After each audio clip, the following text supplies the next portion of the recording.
안녕하십니까. 김동수의 국제정치 오늘 3강입니다. 김정은의 개인병원 봉화진료소 실태에 대해서 강의해 주시기로 했습니다. 네.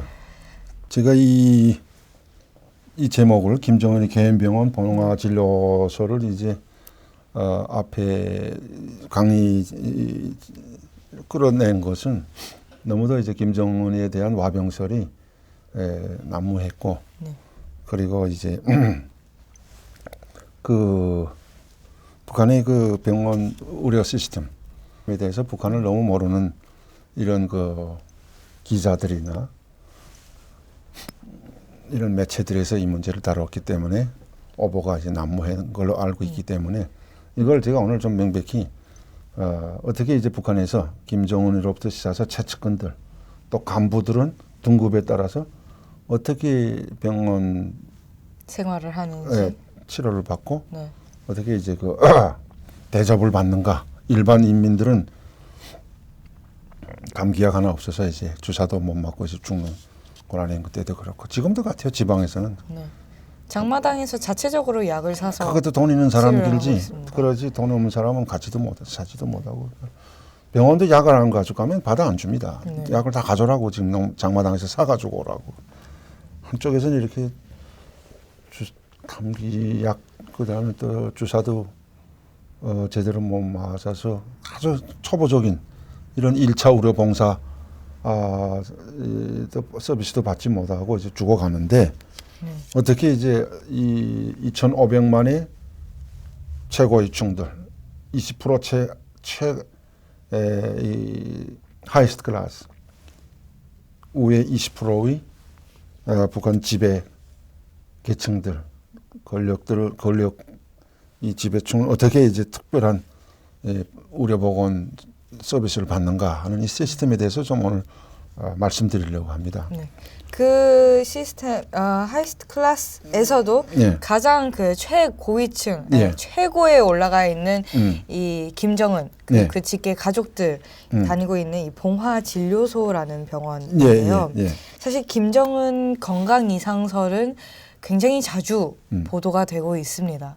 어떻게 보면 어떤 팩트 플러스해서 약간 정말로 건강에 대한 어떤 그 이제는 정말 죽을 때가 되지 않았나 하는 어떤 염원도 같이 있지 않나 싶은데요. 맞습니다. 예. 그러니까 이 하도 이 3대 세습을 하면서 북한을 통치해오면서 많은 사람들을 굶겨 죽이고 정치범 수용소에 잡아가두며 하니까 이 3대 세습 체제에 너무도 이제 분노하고 반항하는 이런 의미에서 빨리 저거 죽었으면 3대 세습 체제가 종말됐으면 끝나고 빨리 없어졌으면 하는 그런 희망을 가지고 일부러 이 사망설을 흘릴 수도 있습니다.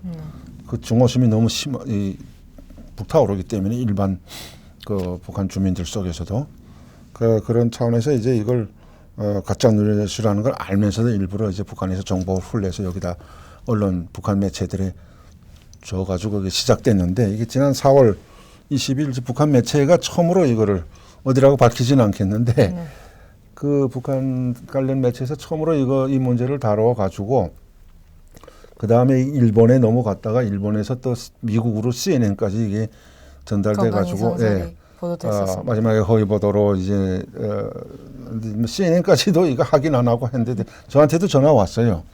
저한테도 이제 미국에 있는 그 연구기관들에서 헤리티지 재단이나 브루킹스 연구소나 또 심지어 영국에는 차텀하우스 국제문제연구소 CNN도 제가 미국에서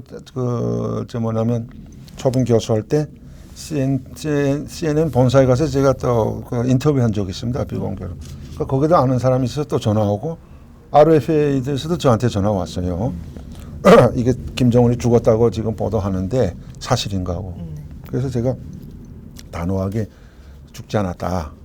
99% 죽지 않았으니까 그거 보도내지 말라. 그런 말까지도 했는데 제가 이게 페이크 뉴스, 가짜 뉴스라는 걸 직감한 게 이 북한 매체가 첫 보도에 뭐가 나오냐면 매양산에 가서 대긴급 수술을 받다가 죽을 위기에 지금 처해 있는데 거기서 수술 받는다. 이게 첫째 팩트고, 두 번째는 이 수술을 담당을 위해서 김만우 병원에서 유명한 의료진들이 구파해서 지금 내려갔다. 네. 이 두 가지를 보고 내가 이거 두 개 다 거짓이다 이건. 그러니까 여기서 이제 보도할 때 북한에 있는 내부 소식통을 통해서 온 믿을 만한 정보다. 이렇게 딱 보도되는 그 순간에 제가 보고 그때는 연구원에 있었습니다. 딱 보고 저거는 우선 두 가지 팩트. 우선 그 매양산에서 특각에 있는 매양산에서 수술했다는 거. 이게 우선 거짓말이고, 두 번째는 김만우 병원의 유명한 주치의들이 내려가서 집도했다. 이게 거짓말이라고 해서 제가 과감하게 단언적으로 이제 미국에 있는 그 언론들과 연구소들의 이건 내 생각에 한해서는 이건 거짓 뉴스다. CNN에서도 그 안 했으면 좋겠다는데 다 불어버리더라고. 이 두 가지가 왜 거짓이라고 이렇게 단언하실 수 있었는지는 오늘 강의 시간을 통해서 또 알려주실 예정이시고요. 그러니까 아마 이 언론 매체가 이번 그 기사를 소식통이 좀 잘못된 거야. 그 기사 담당한 기자가 이게 북한에 대해서 전혀 지식이 없는 기자일 수도 있고, 두 번째는 그 북한에 있는 정보원에게 소위 자기 정보원들에게 사기를 당한 것 같습니다. 지금 북한에 어떤 정보원들이 많냐면 여기서 남한 저 뉴스들을 다 미리 다 체킹합니다. 이제는 그 핸드폰이 있어가지고 중국을 통해 들어가는 거를 다 이제 보고 여기서 이런 이제 그런 사건들 터지면은 물어보면은 여기 거 다 아니까 그냥 더 씌워가지고 전에 지방에서 이 김정은이 저 봉화진로서를 어떻게 합니까?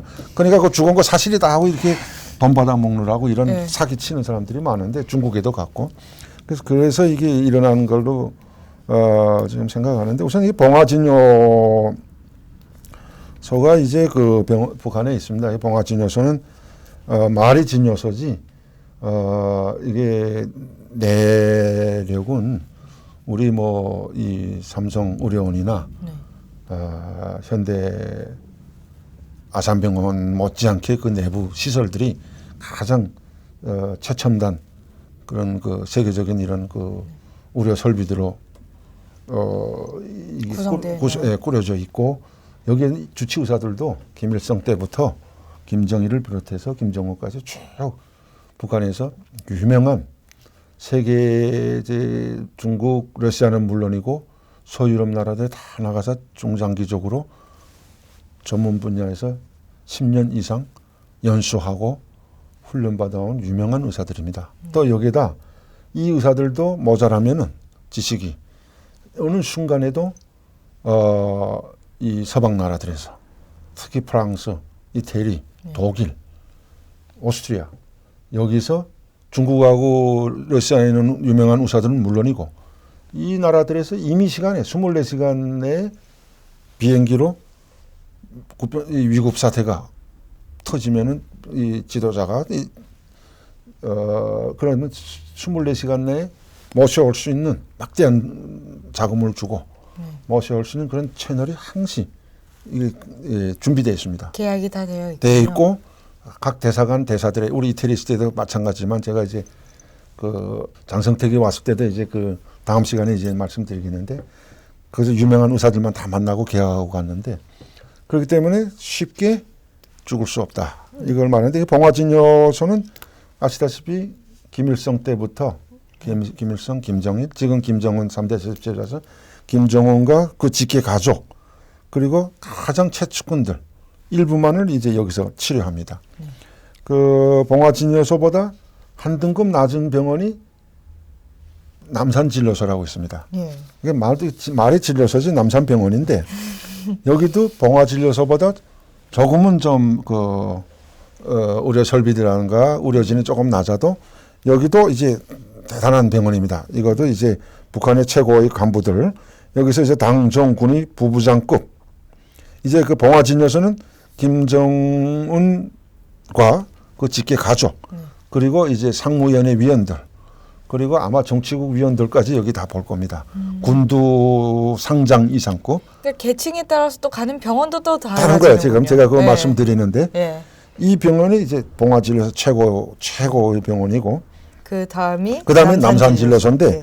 여기는 이제 당정군의 부부장 그런 급 간부들하고 군부 중장급 군대에서는 중장 투스타 네. 투스타하고 그 직계들 그리고 평양 주재 외국 대사관 직원들하고 김부자 이제 친척들이 있습니다. 아. 사돈의 8촌까지 네. 친척들이 오호 가족이라 그러는데 오댁 이제 가족들이 여기서 치료받고 그 다음에 남산진료소보다 또 한 등급 낮은 병원이 적십자중앙병원입니다.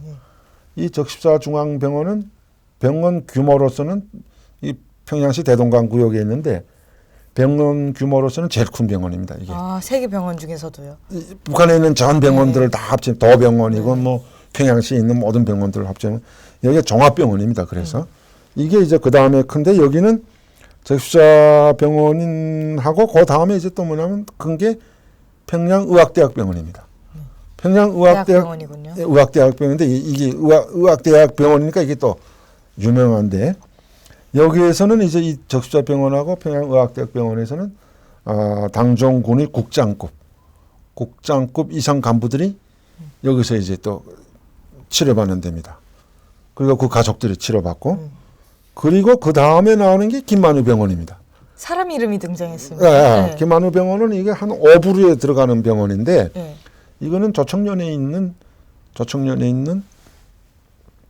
그 일본 조청년에 있는 그 재력가가 돈 있는 사람이 북한에 이제 선물로 기증한 병원입니다. 네. 병원 크기는 백병원 우리 저 강북에 있는 백병원만큼 그저 큰 건데 이게 한 5부류 정도 이 병원들 아까 말씀드린 그 다음에 가는 병원인데 여기는 일반 사람들 그런 사람들이 이제 여기서 치료받는데 여기 있는 주치의들이 이제 김정은이 수술하러 매양산을 갔다 하니까 이게 그 순간에 저건 사기로구나 거짓말이로구나 모르는 사람이 저건 기사 썼거나 하는 게 딱 안겨왔는데 그렇게 단언하실 예. 수 있었고요. 그 다음에 두 번째는요 이 항산 특각에는 매양산 특각에는 김정은이를 수술할 수 있는 병원이 없습니다. 그리고 있을 필요도 없는 게 바로 거기서 갑자기 무슨 이상이 생겼다 하면은 평양으로 바로 2시간이면 옵니다. 그 봉화진료소로 이제 오는데 네. 제가 언젠가 말씀드렸지만 김정은이 현지지도 지금 하는 기간에는 김정일 때도 같았습니다. 지금 현지지도 어디 시찰 나간다 하면은 군부대 가든 어느 그 경제 부분에 가든 꼭 이 세 개의 수송 수단이 같이 움직입니다. 비행기가 가고 김정일 때는 고소공포증에서 비행기는 없었는데 지금 김정은 시기에는 비행기가 가고 그 다음에 특별 열차가 가고 네. 그 다음에 다스대 벤츠. 특별히 이제 차가 육로로 가면서 같이 움직입니다. 이게 어디를 타는지는 모르고 네. 그러니까 매양산에서 만약 거기 현지 지도 시찰 갔다가 뭐 잘못됐다 하면 바로 셋 중에 제일 빠른 거에다 싣고 봉화진료소 와서 다 치료합니다. 그리고 그 기차 여기는 다 뭐냐면 이 이동식 그 설비가 다 들어가 있습니다. 최고급 의료 설비들이 다 거기에 기차 몇 바구니 몇 통은 다 식사칸, 침실, 의료실까지 다 있어가지고 주치의사들이 봉화진료소 주치의사들 그다음에 남산병원 주치의사들이 다 같이 동행합니다. 같이 움직이기 때문에 절대로 이 매양산에서 수술할 수 없었는데 김일성 때 매양산에서 죽었습니다. 제가 여쭤보고 싶은 게 그거였습니다. 네. 사실 이 병원들이 이 김씨 부자의 만수무강을 위해서 가장 좀 특화된 그런 병원들일 텐데 역설적으로 김일성 사망 당시에 가장 바빴을 것 같습니다. 네. 그래서 제가 이게 김일성 때 매양산에서 죽었으니까 김정은이도 매양산 갔다 또 죽었다 이렇게 기사 쓴 것 같은데 김일성 때는 좀 달랐습니다. 제가 그때 북한에 있었습니다. 네. 그 당시 좀 설명해 주세요. 네, 제가 북한 외무성에 그때 있었는데 그때 이태리 주재 북한 대사관 외교관으로 임명돼 가지고 사증을 기다리라고 이제 그 사증이 한 2달, 3달 이상 나옵니다. 그걸 기다리라고 있을 때 이제 김일성이가 죽었는데 그때 이제 이 남한 언론들 그다음에 다른 이제 외국 그 뉴스들을 보게 되면 김정일이하고 불화가 있어서 김정일이가 이제 그 김일성을 죽인 거나 같다. 또 어떤 데는 또 카터가 그때 와서 김일성과 회담하고 평양에 가서 그렇게 하고 김일성이가 남한에 김영삼 대통령하고 회담을 가겠다고 해서 김정일이가 못 가게 하는 과정에서 저걸 죽였다 하는 뭐 이런 소문들이 돌았는데 이건 누가 돌렸냐면은 그 김일성 그 장례식에 참가한 건 외국인으로서는 중국에 있는 항일 소위 김일성과 같이 투쟁한 항일혁명 중국에 있는 항일 투사들 연구자들 이 사람들만 받았고 외국인으로서는 이태리에 있는 루이스 린저 작가라는 여자가 있습니다. 그다음에 발롤이라고 이제 국제문제연구소 소장 이 둘이 김일성이하고 계속 그 인간적으로 이런 그 관계가 있어가지고 둘만 초청하고 그 장례식에 누구도 거기 초청 안 했는데 이 여기에 참가했던 중국에 있는 그 연구자들이 이게 돌아와서 중국 사람들한테 그걸 퍼뜨린 거예요. 근데 그거 다 거짓 소문이고 그때 매양산에 가서 3일 동안 일주일 동안 뭘 하냐면은 김일성이가 카터 전 미국 대통령이 와서 정상회담 만나고 돌아간 다음에 김일성이가 이제 거기서 한 벌 무릎을 꿇습니다. 카터가 와서 당신 이거 지금 미국이 진짜 치려고 한다. 이거 핵 중단하지 않으면 영변 이거 중단하고 핵 개발 중단하지 않으면 이건 미국이란 나라가 이거 보통 나라 아니다. 당신 몰라서는데 진짜 치려고 하는데 지금 몽땅 이제 남한으로 들어올 거다. 이 타격 모든 정보기관들이 다 들어오고 군부가 들어와서 영변뿐만 아니라 이제 수뇌부까지 들이칠 거다. 그러면서 카터가 와서 내가 그래서 바빠서 먼저 왔다. 당신 이거 중단하라. 그러니까 이게 김일성이가 그 말을 믿습니다. 믿고 남북 간의 정상회담을 하라. 내가 당신을 위해서 진심으로 이거 내가 조언하려 내가 비난을 국제 여론 비난을 들으면서도 왔다 해가지고 김일성이 거기서 알았다 우리 개발 안 하겠다. 그렇게 하고 돌아간 다음에 이제 매양산에서 이 뭐냐면 총리 이하 경제부문 학대 회의라는 걸 연석 회의를 엽니다.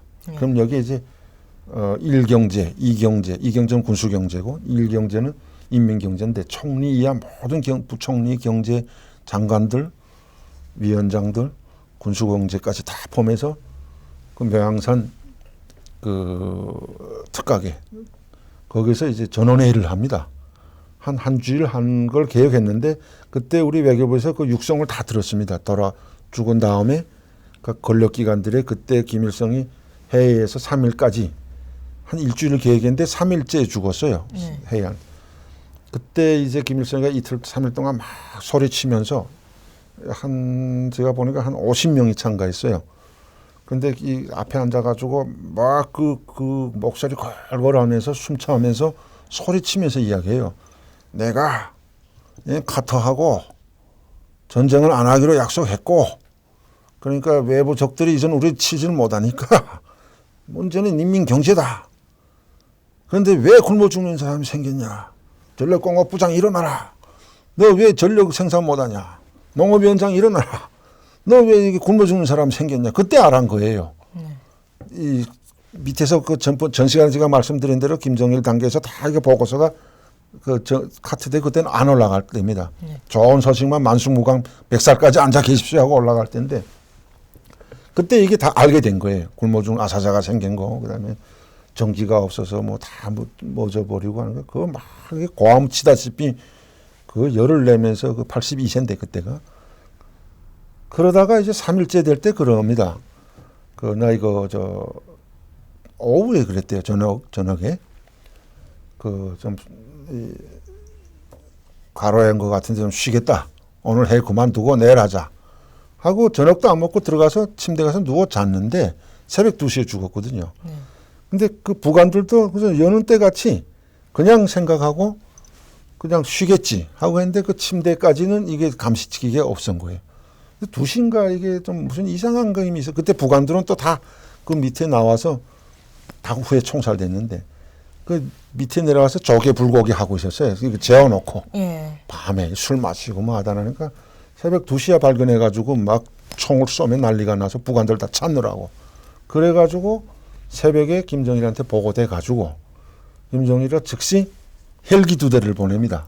근데 그때 엄청나게 이제 그 7월 달이니까 폭우가 막 뜨는데 김정일이가 딱 놀라서 자다 깨나가지고 봉화진에서 남산병원 주치의사들 그 보강해서 비행기 헬기를 2대를 띄워가지고 1시간 만에 그 묘양산에 갔는데 엄청나게 비가 퍼부니까 이게 2대가 착륙 못 해가지고 하다 한 대가 덜거덩 떨어져가지고 다 죽었어요.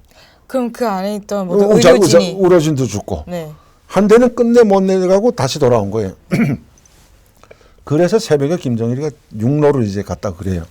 이거 그때 외무성에서 다 전화 내가 이제 믿을만한 정보를 통해서 들어온 건데 그래 새벽에 가서 매왕산 육로를 그 비가 못 준 다음에 가가지고 그 현지에 가서 이제 그 확인하고 부검을 했는데 이게 심장마비예요.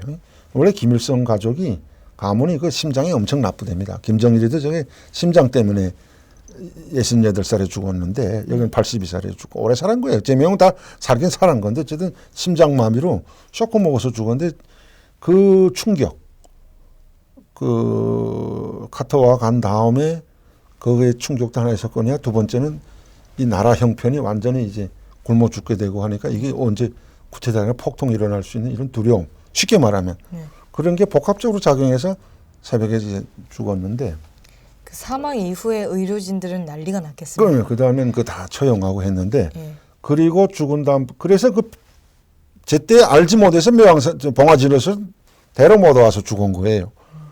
저녁에 들어가서부터 누가 케어를 안 했으니까 새벽 2시까지.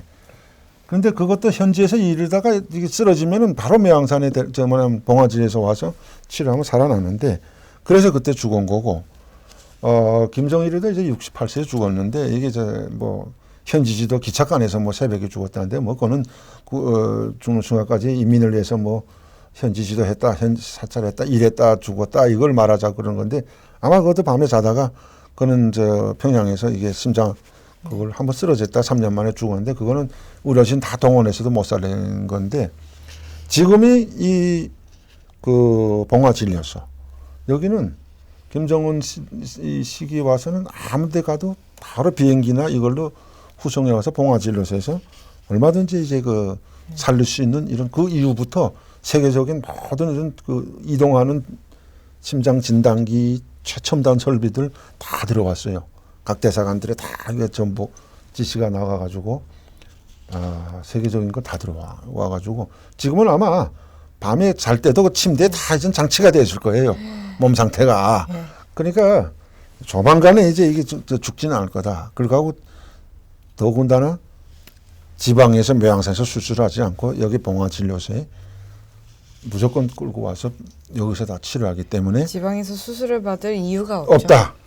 그래서 그건 저는 그때 가짜 뉴스다 하는 걸 알아서 그때 외국에서 엄청난 언론들에서 온 그 질문들에도 이건 아니다 하고 이야기했던 적이 있습니다. 알겠습니다. 이 봉화진료소에 대해서 이제 구체적으로 본격적으로 좀 알아보도록 하겠습니다. 내부 구조에 대해서 자료를 주셨는데요. 위치는 우선 평양시 보통강구역 서감동.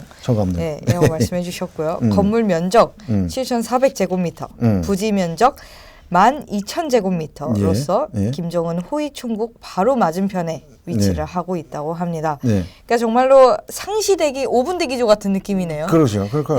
이 병원이 전 병원이 김정은이라는 이 인간 하나를 위한. 그래서 김정은의 당중앙 집무실과 직선 거리는 2km에 불과 승용차로 5분의 거리에 지금 우리 위치하고 있습니다. 이번에 그 당중앙에 본청사 3층 청사 3층인데 그 직무실 그 거기서부터 그게 이제 그 김일성 강장군 주석단 뒤에 있는데 승용차로 가면은 5분 내로 가는 보통관 구역이 있습니다. 이게 병원을 옆에 끼고 있고. 끼고 있는 거예요.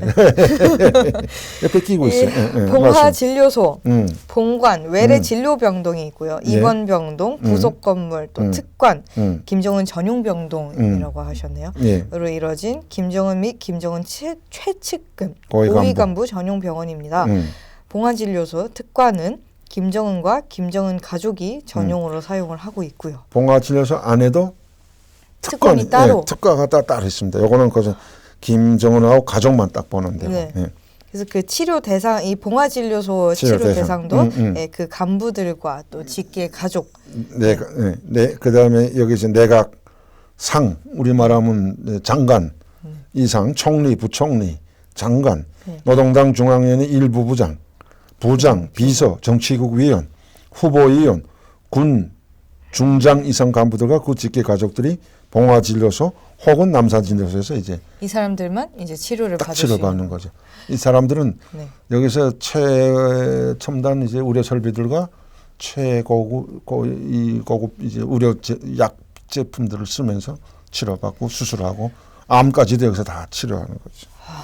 이 본관에는 외래 진료실, 수술실, 행정 및 당위원회, 보안성, 보위성 일꾼들이 상주하는 근로단체 통제부가 위치를 하고 있고 그 안에 있는 부서들이 행정실, 업무 받는 이런 실들이에요. 지금 읽어보니까 완전히 종합병원이네요. 심장과, 내과, 외과, 산부인과, 소아과, 피부과, 뇌신경과, 안과, 이비인후과, 비뇨기과, 구강과로 구성이 되어 있습니다.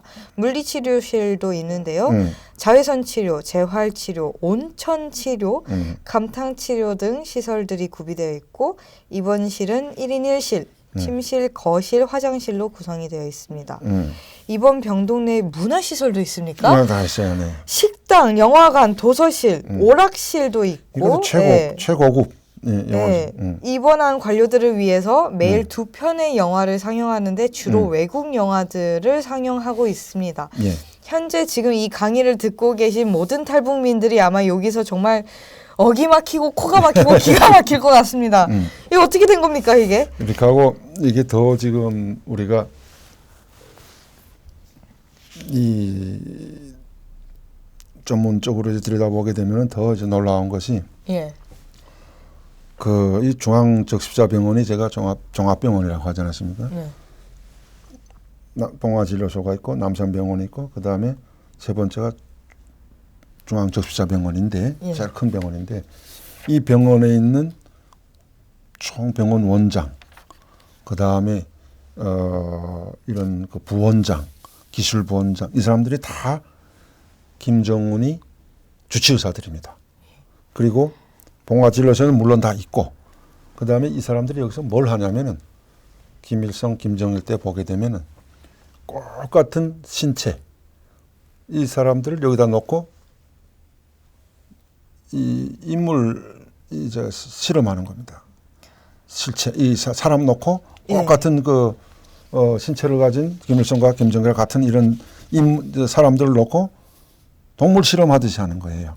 인체 실험을 하는 겁니다. 실제로 이루어진다는 말씀이신 거죠? 그러니까, 어떻게 하면 그 쉽게 말씀드리면 우리 시청자분들이 이해하기 쉽게 말씀드리면 그 김일성, 김정일 아침 일과부터 저녁 잘 때까지 똑같이 이제 대체 보면 2명, 3명 정도 체질이 딱 같고 키나 몸무게나 혈액형이나 체질이나 똑같은 사람을 2명 내지 3명을 아침 일과부터 저녁 늦게까지 같이 먹는 것까지 그 다음에 움직이는 것까지 똑같이 여기서 이제 먹이고 활동하면서 그 대타를 뽑아가지고 김일성이를 치료합니다.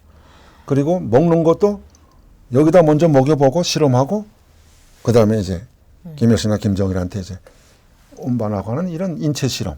이걸 중앙적십자병원에서 담당하는 이게 또 봉화진료소하고 자매 기관으로 해서 이 업무를 담당하는 이런 또 과정이 또 여기 실험 단계가 또 있습니다. 그 이 건물 자체가 옆에 부속 건물이 있어서 또 온실, 텃밭 여기서 직접 채소 야채를 그거는 이제 재배하고 제조한다는 말씀이시죠? 자기네끼리 하고 행정적으로는 이게 네. 노동당 행정부 옛날 장성택이 행정부장 하지 않았어요? 노동당 행정부 소속 73총국에서 이제 모든 물자들을 이건 이 현대적인 의료 설비하고 의약품이 아니고 먹고 살아가는 이제 모든 이런 식품들이라든가 먹고 가는 걸 73총국에서 이제 보장받고 있고 그 다음에 이제 이 병원 접시자병원 종합병원에서 유명한 이런 젊은 의사들을 다 미리 뽑아가지고 해외에 10년씩 해외 연수 이것도 이제 제일 이제 발전된 나라들이 나가서 거의 5년에서 10년 이제 연수를 시키고 봉화진료소에 와서 이제 테스트해가지고 봉화진료소나 남자 병원에서도 이제 배치하는 이런 관계가 있습니다. 그리고 이제 봉화진료소 시간 때문에 연역을 제가 간단히 말씀드리면은 봉화진료소는 1950년대 중반 내각의 고위 관료들을 전용으로 치료하는 정부병원으로 발족되어 나중에는 남산진료소로 개칭되었습니다. 1950년대 중반 정부병원으로 개원하여 장차관급 이상의 간부들과 직계 가족들을 치료.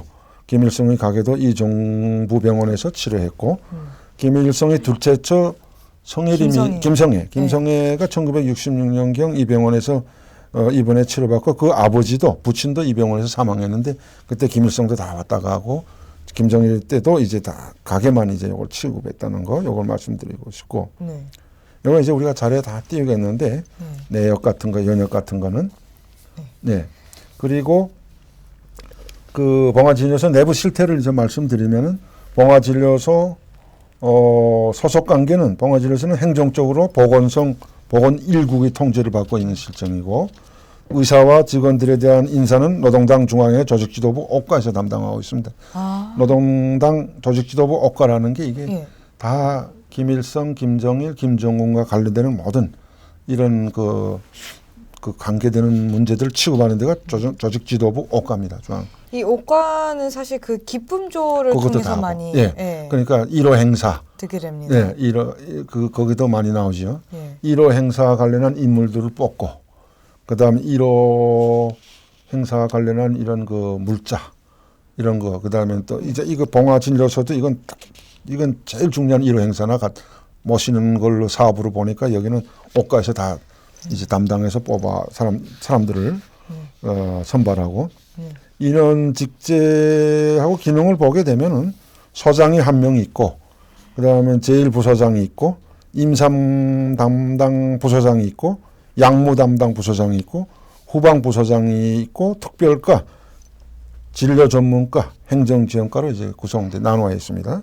김정은이라는 인물 하나를 위해서 정말 많은 온 나라가 이거는 온 나라가 2,500만이 김정은이 하나를 위해서 숨쉬고 살아가니까 이거 자체가 코미디 아닙니까? 이게 면적은 이게 작아도 평양시 중심에 있으면서 아까 제가 말씀드렸듯이 우리 삼성의료원보다 더 이게 세계적으로 아주 한 사람만을 위해서 이렇게 이게 세계적으로 이거는 그 시기에서 제일 발전된 의료 설비와 약재들을 들여오는 전문 이런 병원으로서 엄청납니다, 이게. 이 봉화진료소 소장, 부소장 등등 지금 이 사람들이 담당하고 있는 어떤 업무들은 저희가 또 화면으로 자료를 띄워드리고 있고요.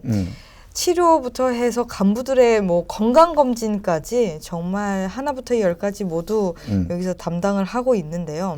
방금 말씀하신 것처럼 예산이 이 병원으로 들어가는 예산도 정말 만만치 않을 것 같습니다. 어마어마할 거예요. 근데 제가 이 예산은 전문가 아니서 잘 모르겠는데 일단은 이 봉화진료소 소장은 노동당 조직지도부 부부장을 겸합니다. 그러니까 이 엄청난 파워를 가지고 있고 한국으로 말하면 장관급에 해당되고 행정적으로는 보건 1국이 통제를 받고 있습니다. 이건 행정적으로 그냥 받고 봉화진료소 부소장은 이제 해외 특히 독일에서 이게 거점을 두고 김정은과 김부자 가게의 모든 의료 설비, 고급 약품들을 이제 구입하는데 봉화진료소 해외 담당 약품 의료 설비 구입자들이 부소장은 독일에 있고 나머지는 다 각 나라들의 이제 전국에 퍼져 있는 서방 나라들의 각 나라에 다 나가 있습니다. 예. 그러니까 총지는 독일에 앉아서 하고 이태리에도 이제 그 39 왔었습니까? 김정일 서기실 예. 뭐냐면 직원들이 이 업무를 전문적으로 담당하고 예. 프랑스에도 독일에 뭐냐면 다 스위스에서도 이걸 하고 있고 그렇게 하고 이거는 다 우리가 이제 앞으로 하면 띄우니까 이건 다 뭐냐면 요약하고 지나가도록 합시다. 네. 그래서 그뿐만 아니라 외래 환자 담당, 정기적으로 또 비정기적인 어떤 건강 검진, 질병 치료를 모두 전담하고 있다고 합니다. 이 예산에 대해서는 국가 예산에서 기본적인 소비 지출 내역이 보장이 되어 있다고 하고요. 노동당 재정격리부에서 또 부족한 외화 예산의 일부를 보충하고 있다. 또 마카오, 홍콩, 중국, 러시아, 이태리, 독일을 주재하고 있는 김정은 서기실 회사들에서 또 지원을 하고 있다고 방금 말씀하신 것처럼 여기 자료를 주셨고요. 이 주치의들의 해외 양성 참 궁금합니다. 그것도 아까 제가 말씀드렸는데 네. 이거는 이제 아까 그 중앙접시자병원 네. 그다음에 그 기타 의학대학 병원 이런 데서 우선 이런 우선적으로 우선들 네. 선출해가지고 선발해가지고 이제 보내고 있는 그런 실태인데 예산 책정 같은 거는 이제 그 국가 예산에서 기본적으로 소비 지출 내역이 이제 보장되고 있고 이제 말씀하신 그거고 되게 질문 하나가 갑자기 떠올랐는데요. 예. 북에서 가장 중요시하는 것 중에 하나가 이 군과 핵이라고 들었습니다. 예. 물론 뭐 순위를 비교하자면 조금 유치하긴 합니다만 이 병원 그리고 군과 핵 둘 중에 어느 걸 더 중요시할까요? 굳이 따지자면? 그러니까 핵이자 군이고 네. 군부자 핵인데 북한에서 핵과 뭐 병원 뭐 두 개를 놓고 비교한다면요?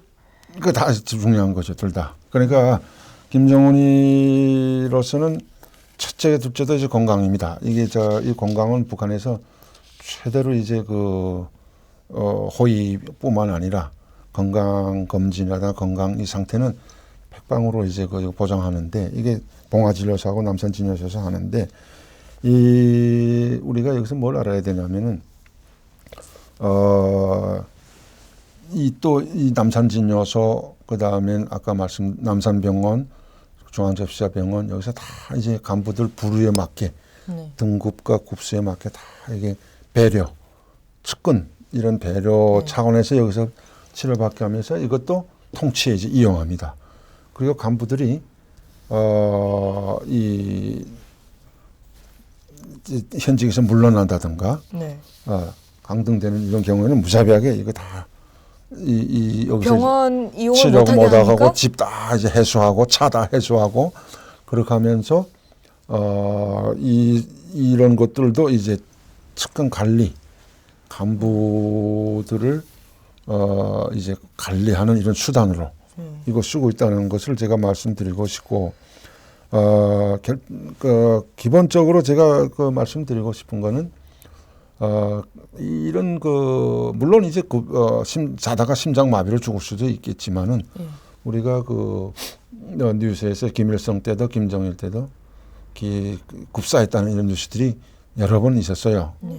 제가 해외에서 근무할 때도 그런 말 들었는데 그러니까 앞에서 제가 말씀드린 것처럼 지금 김정은 시대에 와서는 오히려 이제 엄청나게 봉화지로서뿐만 아니라 남산병원까지 해서 김정은 건강 여기는 이제 특별한 이런 노력을 돌리기 때문에 쉽게 이제 급사하기는 힘들 거다. 어떻게 보면 핵실험을 하는 그 예산만큼이나 어쩌면 그보다 더 많은 예산이 이 병원, 이 또 봉화진료소에 사용되고 있다는 말씀도 되겠군요. 그러니까 건강도 건강이지만 또 핵도 핵이고 다 이제 제일 중요한 이런 김정으로서는 제일 중요한 문제들인데 딱 예산이 얼마 들고 이렇게 비교하기는 힘들지만 우리가 첫째 그걸 볼 수 있고 두 번째는 얼마나 북한 사회가 계급 사회인가 예. 그리고 일반 주민들은 일반 병원에도 약이 없어 가면 약이 없고 다 약을 가져오라고 합니다. 그리고 제가 해외 공간에서 근무할 때, 특히 이태리에서 근무할 때 북한에서 온 이 대표단들 말하는 걸 들어보면은 그때 고난행군 때 마취제가 없어서 그것도 중앙기관 간부인데 병원에 갔는데 마취제를 가져오라 해서 마취제를 못 구해 갔는데 수술을 몇 시간 하는데 그걸 마취제를 안 맞고 마취제 없이 했어요. 없이 술을 먹이고 술 취해가지고 이게 수술을 한 그런 정도고 일반 주민들은 다 농민시장에서 이 시장들에서 이 돈으로 제가 약을 사가지고 이거 먹지 않으면은 도나 군이나 뭐 니 같은 데는 병원에 가도 약이 없습니다. 그러니까 주사도 제대로 못 맞고 영양실조 온 데다가 약도 제대로 못 쓰고 가니까 벌썩벌썩 죽는 이 죽는 사람이 더 많아지는데 오늘날의 북한을 보면 이 있는 자 간부들과 평양시와 지방의 이 차이와 또 간부들과 일반 인민들 간의 이 계급 갈등 차이는 하늘과 땅 차이이기 때문에 제가 늘 말하지만은 이 북한의 사회주의 제도라는 것은 허울뿐이고 또 인민을 위해 복무한다. 이번에 8차 당대에서도 그렇고 지난번 열병식 때도 야간에 12시 밤 12시 야간 그 세계에 없는 그런 무력시를 엄동설하는 무력시를 하면서 그 위대한 인민이라고 찬양하면서 그 밤 12시에 엄동설 안에 이 여성들이 그 치마 바지도 못 입게 하고 치마 바람에 그 나와서 몇 시간을 떨게 하면서 울먹이는 소리로 우리 위대한 인민을 위해서 복무하겠습니다 하면서 밤 12시에 자지도 못하게 그 나가려면 10시간 전에부터 준비합니다. 다 나가고 일단 예비 장소 모였다가 일행사기 때문에 거기 들어가서부터는 5시간 10시간 끝날 때까지 못 움직이니까 사람들이 다 이제 비닐 주머니를 차고 갑니다. 그러면 대소변도 다 그 안에서 이제 몰래 이제 그거 봐야 됩니다. 그게. 그리고 더군다나 그 엄동설에 얼마나 춥습니까?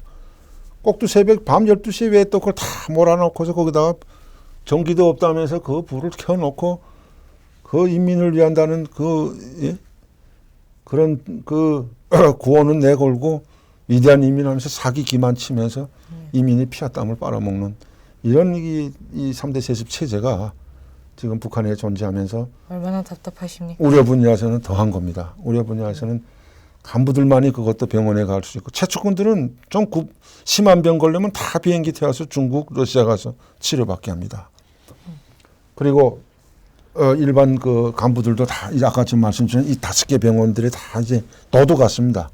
그 간부들이 가는 병원이 다 지정돼 있고 일반 인민들만 백성들만 그냥 병 걸리면 그 자리에서 죽어야 되고 배고파 죽고 굶어 죽고 병 걸려 죽고 하는 이게 오늘날의 북한의 그 현실이고 오늘 제가 말씀드리고자 하는 거는 우리가 그 가짜 뉴스지만은 김정은이 죽었다는 얘기 가짜 뉴스였지만은 그 사람들이 흘린 그 뉴스라든가 또 절대다수 이 북한 체제를 증오하는 이런 사람들이 빨리 저놈의 3대 세습 체제가 붕괴돼서 김정은이가 빨리 죽기를 원하는 이런 마음에서 저런 뉴스를 알면서 돌리지 않았겠냐. 그러니까 우리가 그 마음은 이제 이해되지만 앞으로 우리가 어떤 사태가 또 일어날지도 모릅니다. 현실적으로 이제 밤에 자다 죽을지 할아버지 아버지 같이 죽을지 뭐 누가 알겠습니까? 지금 뭐 얼굴만 봐도 의사 전문가들이 항상 TV 보면은 저거 언제 혈압이 튈지 당장 쓰러져도 이상하지 않을 씩씩거리면 저거 혈압이 튈 그런 관상이라고 다들 그러는데 이번에 8차 당대 주석단에 나온 것도 보십시오. 씩씩하면서 숨 씩씩거리면 그 보고서나 이런 것도 숨차서 그런 거 보고 전문 관상쟁이들 그다음에 전문 의료 전문가들도 화면 보고 저 오래 못 가겠네 하는 게 일반적인 평가거든요. 그러니까 그거에 맞춰서 이런 뉴스가 나왔는데 우리가 그런 급변 사태들도 항상 제가 이야기하지만 언제 올지 모르는 그런 상황이고 그러면서도 우리가 통일은 우리 남한 주도하의 이 자유민주주의 시장 원리에 의한 이런 남북 통일 이거는 우리가 중장기적인 관점에서 그것도 한계 그 현상으로 우리가 항상 우리가 주의를 돌리면서도 우리는 원칙적으로 중장기적으로 통일을 대비해 나가야 된다. 그런 말씀을 좀 오늘 드리고 싶어서 이 의제를 봉화진료소라는 이 의제를 두 번째 강의로 택했고 요거는 이제 우리가 시간이 없어서 장 PD님이랑 요걸 좀 해서 자료를 올려놓으면은 관심 있는 분들은 이 구체적인 내부 실태 이런 것들은 또 좀 자료 화면을 보면서 이제 참고하실 수 있지 않겠는가. 저는 오늘 강의에서 가장 정말 경악한 부분은 인체 실험 부분. 그거 있습니다. 이 아바타도 아니고 같은 체격의 그 체격을 근데 같은 체격을 구할 수는 있습니다. 그런 체제가 있죠. 그 체격 구하기가 참 쉽지 않을 텐데. 여기서 우리가 그 가짜 김정일이 가짜 김정은에 대해서 가끔씩 이제 언론들 또 유튜버들이 이제 언급하는 것들이 많이 나와요. 김일성 때는 뭐 가짜 김일성이라는 말은 이제 그 해방 전에 그 가짜 김일성이라는 말이 많이 나왔고, 이 김정일 때 가짜 김정일이가 있다고 이제 많이 나왔는데 실제 있었습니다. 가짜 김정일이가 2명 있었습니다. 근데 이게 둘이 있는데 가짜 김정일이 하나는 작고 김정일이 많고 키 한 160, 2, 3 정도 되고 하나는 김현철이라고 저만한 키입니다. 한 75 정도 되는데 이 김현철이는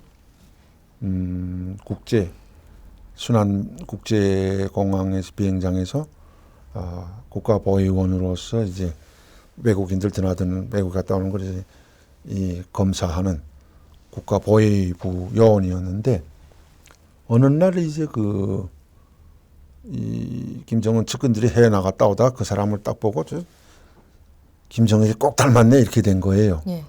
그래서 데려가 가지고 그걸 딱 보고 조금 치장하고 하니까 완전한 김정일인 거예요.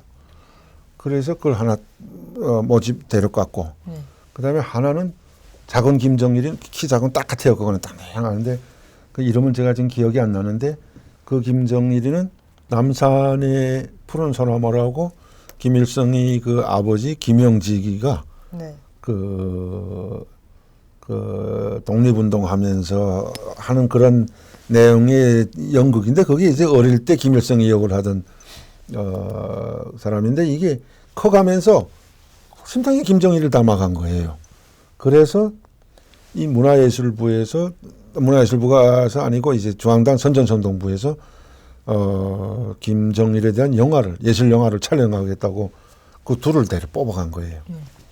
북한에서 보면은 이제 그 대중교양 이런 사상교양에서 가장 중요한 게 영화 예술을 가지고 이제 군중들을 사상교양하는 이게 엄청난 교양 수법입니다. 그래서 보면은 김일성의 아버지 어머니 김영직 강반성에 대한 혁명 영화 그 배우들 다 아버지 어머니 닮은 것들 뽑았다고 해가지고 하고 김일성이 젊은 시절의 김일성이 인물을 비슷한 또 뽑아가지고 혁명 영화 배우들이 다 있습니다. 1호 배우라고 하는데 그리고 김정일의 어머니 김정숙에 대한 또 영화도 다 있는데 김정일에 대한 것만 없으니까 이 선전선동부에서 문화예술부하고 합작해가지고 이제 장군님 김정일에 대한 영화를 만들어서 충성가시하자. 그렇게 가짜 김정일이 둘을 뽑아왔는데 무슨 영화를 만들었냐면은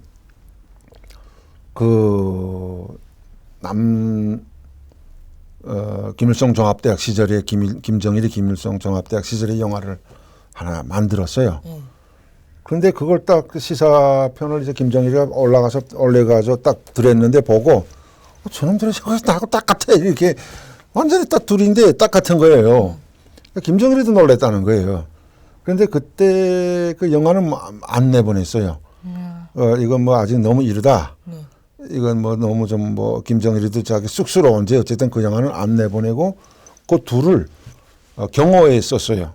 경호 김정일이가 군부대 시찰 나가고 또 지방인민경제 이런 데 시찰 나갈 때는 꼭 그 둘을 데리고 다녔다고 합니다. 이거 제가 들은 이야기인데 마치 벤츠 5대가 이렇게 왔다 갔다 하는 것처럼. 그러니까 일각에서는 김정일이가 안 간 것도 이 사람들이 가가지고 현지지도 한 걸로. 그러니까 김정일이가 위구할 때 이럴 때 쓰자고. 그래 가짜 김정일인데 그때도 이 남산진료소 봉화진료소 이 사람들 다 이제 같은 김정일하고 같이 딱 대화하면서 밤 치료하고 먹이고 식사하고 몸 관리하는 게 딱 같은데 김일성 때도 물론이고 지금도 김정은 씨에게 이 중앙접시사병원이나 가짜 김정은이 또 있을 또 있을 겁니다. 있어가지고 이거는 뭐 인물이 같은 건 둘째치고 그건 모르겠는데 체질상 같고 다 이런 걸 2명 3명 딱 같은 사람 갖다 놓고 아침 일과부터 밤 잘 때까지 김정일이랑 딱 같은 걸 식사 먹이고 움직이는 양도 같아 해가지고 인체 실험인 거죠. 그런 그 가짜 김정은이는 여러 명이 있는 거죠. 그래서 이게 이 봉화진료소 이런 걸 놓고 볼 때 이게 얼마든지 그런 실험까지 하면서 이 김정은에 대한 이런 건강 체크 케어를 하기 때문에 쉽게 죽지는 못할 것이다. 예. 그러나 우리가 또 모릅니다. 어떤 일이 있을지 국변 사태는 뭐 어떻게 심장마비는 어느 순간에 오는 거예요? 그건 누구도 장담 못하지요. 그러니까 이 가짜 뉴스라고 하지만은 그런 까지 다 생각해서 아마 그 흘린 것 같습니다. 이 뉴스를 알면서도 흘리지 않았겠냐. 그런 생각이 많은 사람들의 염원이 모아지면 아마 그게 진짜 팩트가 되지 않을까. 네, 조금은 기대를 하면서 그런 생각을 좀 해봅니다. 예. 이것도 자료는 다 이제 자료 띄우지요. 예, 다 띄웁니다. 그러니까 그 자료들 그 다 좋던데 나도 봤는데 그 영어 자막이 조금 더 굵게요. 굵게 좀 진하게. 왜냐면 그거 제가 심리학교에서 앞으로 이제 끝까지 영어 자막 다 갈 겁니다. 근데 이제 기본 강의들 들어가면 아마 그걸 외국에서 보시는 분들이 이제 그 영어 자막 보는 분들 더 있을 수 있으니까 조금 영하더라고요. 그것만 이제 진행해 주면 아주 뭐 잘 된 것 같습니다. 알겠습니다. 시청자 여러분, 오늘 이번 시간 김정은의 개인 병원 봉화진료소에 대해서 또 그 봉화진료소 실태에 대해서 다뤄봤고요. 역시나 마무리는 김정은 죽음에 대한 준비와 또 한반도의 어떤 평화 통일로 마무리를 지어주셨습니다. 네, 시청자 여러분 4강 다음 시간에는 북한의 숙청과 처형의 역사 또한 장성택의 처형과 죽음에 대해서 다뤄주실 예정이시고요. 오늘 강의는 봉화진료소 실태에 대한 강의는 여기에서 마무리를 하도록 하겠습니다. 그 다음 지금 말씀한 것처럼 다음 시간까지 그 현행을 다루고 그 다음 시간부터는 공식 그 강의에 들어가는 걸로 이렇게 하겠습니다. 아직까지 서론인 건가요? 아직까지 서론. 예, 서론입니다. 기본 여러분. 강의는 다음부터 들어가는데 그때부터는 이제 정책 결정 과정 북한에서 권력기관들에서 정책 결정 과정이라든가 아까 말씀드린 대로 외무성 구체적인 기관에 대해서 다뤄주신다는 말씀이시죠? 이 권력기관들 내부 실태를 지난 5년 동안 최근 자료들을 다 제가 종합한 것들을 그대로 이제 시청자 여러분들께 공개하는 그런 고발 및 강의 그런 시간이 될 거로 생각합니다. 알겠습니다. 오늘 3강 여기에서 마무리를 하겠습니다. 감사합니다. 수고하셨습니다. 고맙습니다. 시청자 여러분, 지금까지 김동수의 국제정치 시간이었습니다. 베나TV가 현재도 대한민국 사회와 탈북민, 다문화 사회를 연결하는 가교 역할을 할 수 있었던 것은 모두 따뜻한 마음과 응원 보내주시는 시청자 여러분 덕분입니다. 지금 현재도 아픈 상처를 가슴에 묻어두고 누구에게도 말 못하는 많은 분들이 있습니다. 베나TV가 그런 분들을 위해 친정집처럼 마음을 허물없이 털어놓을 수 있는 소통의 장이 될 수 있도록 여러분의 많은 응원과 후원 부탁드립니다.